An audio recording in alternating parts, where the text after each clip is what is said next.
aí, pessoal, tudo certo? A gente vai falar sobre o sistema excretor. Na verdade, a gente vai dividir a nossa aula em dois momentos. Falar sobre o que é de fato a excreção, né? Como é que vai atuar esse sistema excretor, e falar sobre as excretas nitrogenadas e a classificação dos animais em relação a essas excretas. Tranquilo, gente? Então, o primeiro momento, quando a gente fala em excreção, a gente pode relacionar esse sistema à manutenção da homeostase. Lembra o que é isso? Quando eu falo em homeostase, eu falo em equilíbrio, certo? É basicamente a manutenção do equilíbrio interno do nosso organismo.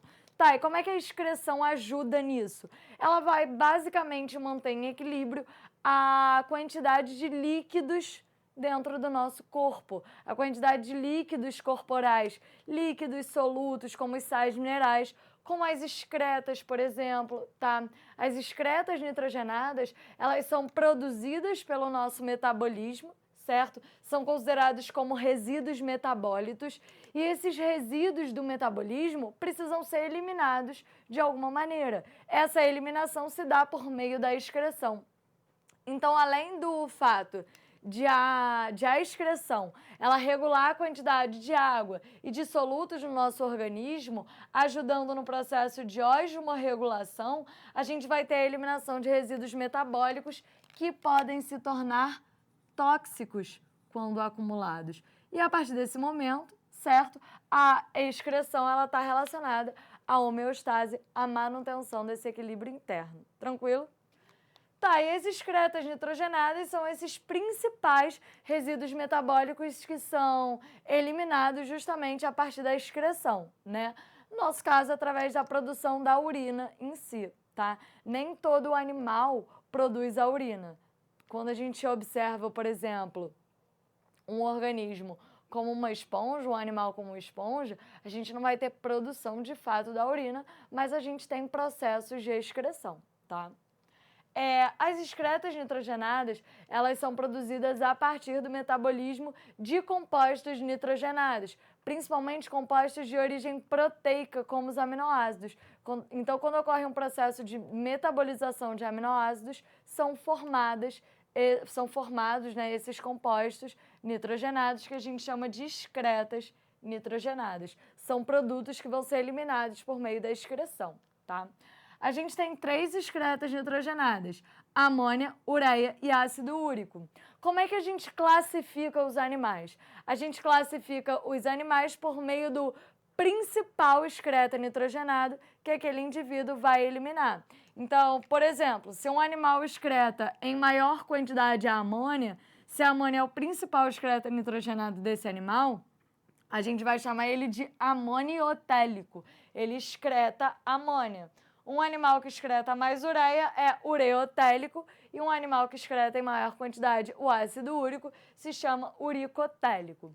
A gente vai ver que a principal excreta ela vai ter uma relação íntima com o meio ambiente. Quando eu falo ambiente, eu estou falando um ambiente aquático e um ambiente terrestre. Tá, e como é que eu vou fazer essa relação? Por meio de 2 pontos importantes: toxicidade e solubilidade. A gente vai ter uma variação em relação à toxicidade e solubilidade dessas excretas nitrogenadas.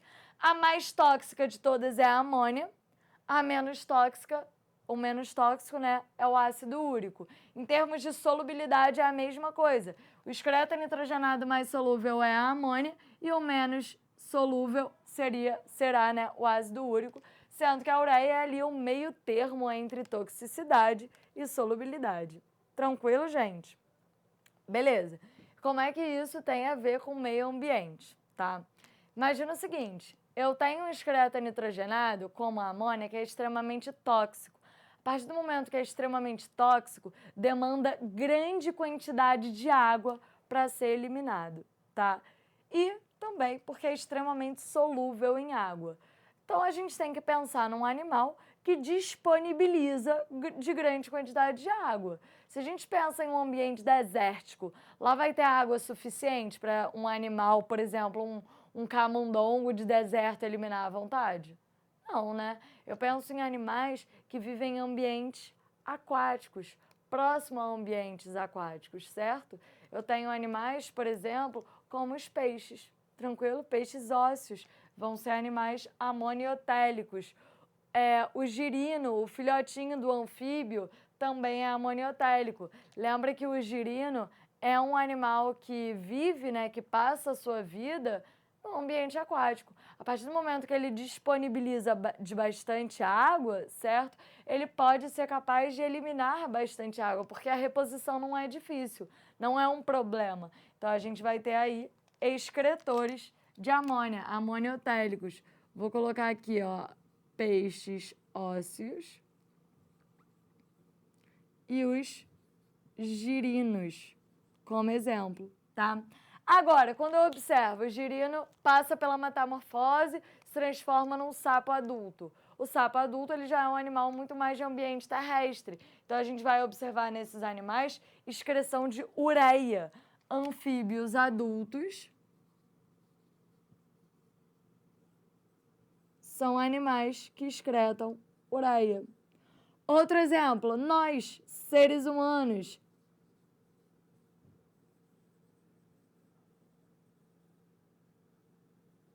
mamíferos de maneira geral, tranquilo, gente? Como mamíferos são animais adaptados à forma de vida ao ambiente terrestre, vão ser animais ureotélicos. A ureia, já que ela é menos tóxica e menos solúvel, ela demanda menos água para ser eliminada. Por isso é uma adaptação importante ao modo de vida terrestre. Agora, outro composto que é pouquíssimo solúvel e pouquíssimo tóxico, ácido úrico. São animais uricotélicos. Isso vai ser importante, por exemplo, para répteis e para aves, tá? Embora a gente encontre aves, né, muitas vezes répteis em ambientes tropicais que disponibilizam de uma maior quantidade de água, são animais que são ovíparos. Tá, e o que tem a ver colocar ovo com excreção de ácido úrico? Pessoal, acontece o seguinte, quando a gente observa o ovo de uma ave ou de um réptil, por exemplo, esse ovo ele é extremamente calcificado, ele é calcário, ele é duro, ele impede a saída de solutos como a saída de excretas. Então, a excreta ela fica armazenada dentro do ovo, claro, meio que compartimentalizado, mas fica lá armazenado no mesmo espaço que o embrião. Se fosse amônia, a amônia, né, como é extremamente tóxica, podia acabar causando a morte do embrião, que está aqui dentro, ó, junto com a excreta. Agora, a partir do momento que esse indivíduo, essa ave, esse réptil, filhotinhos dentro do ovo, esse embrião, excreta o ácido úrico, como é pouquíssimo tóxico, não tem problema, ele fica lá armazenado junto do embrião dentro desse ovo calcário. Tranquilo, gente? Então, animais ovíparos como aves e répteis secretam ácido úrico, são uricotélicos. Percebe que isso é diferente para os peixes, por exemplo. Embora os peixes excretem a amônia, que é extremamente tóxico, e sejam animais ovíparos, né?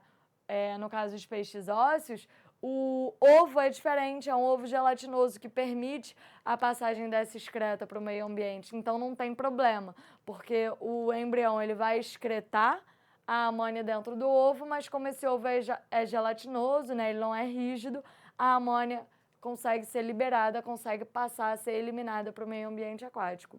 Tranquilo, gente? Então, é extremamente importante a gente saber a função, né, as funções desse sistema excretor, saber essa relação das excretas nitrogenadas em termos de toxicidade e solubilidade, porque isso vai ter a ver com a classificação, certo, dos animais em relação à eliminação dessas excretas e, muito importante, a relação com o meio ambiente. Tranquilo? E aqui alguns exemplos para vocês. A gente pode, inclusive, como a gente fez, fazer a relação com o meio ambiente. Uma outra coisa interessante é que peixes cartilaginosos, como o tubarão, são ureotélicos, eles não vão excretar amônia. Na verdade, eles têm um processo, eles realizam um processo que se chama uremia fisiológica. Lembra que a gente tem muitos tubarões, né, de água salgada, ambiente marinho, ou seja, a concentração de sais é muito grande no meio externo. Eles poderiam acabar perdendo muita água por osmose. Como é que eles regulam isso?